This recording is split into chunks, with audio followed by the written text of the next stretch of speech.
Fallen tree leaves make for a very good mulch as well. Now this has very large, broad leaves. This is a tree called Burttdavya. It is a fantastic source for mulch for us at this time of year, but as you can see, these are actually quite large leaves. And if I just put this down on the areas that I want to cover just like this, it's going to be blown away by the wind very quickly. So what I have to do as I'm raking these is I just push them in and condense and crush that pile so that I have very fine material as I spread it on the ground. And that way I can be sure that the wind is not going to blow it away. It's going to generally stay in the place that I want it to stay in.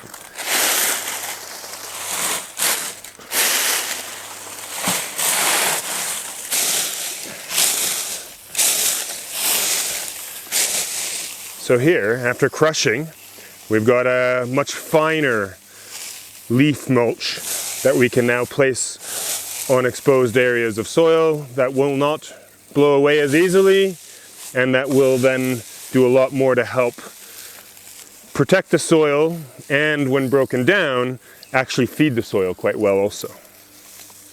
Now, basically, as I've been saying earlier, you can use almost anything to mulch with.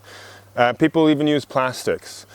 Organic material, dry leaves, dry stems. People even use wood mulch sometimes from a chipper to protect the soil. You'll have to figure out what works best for you and what you have easy availability to.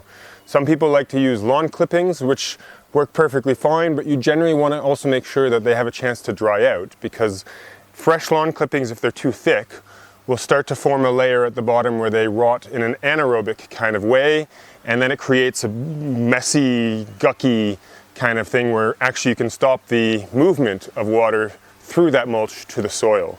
So you always generally want to make sure that what you're putting on has a certain level of dryness so that it's not going to actually breed bacteria, things that you don't want breeding in that mulch. These trees are, we have quite a few of them, so I generally get quite a bit of this nice mulch on a yearly basis, and this stuff works really well. But try and keep in mind, as we're moving through the year, what you can potentially use. And if you have to store it for a bit, sometimes it might be worth it, as long as you then know this will go to a good use as mulch when I need it.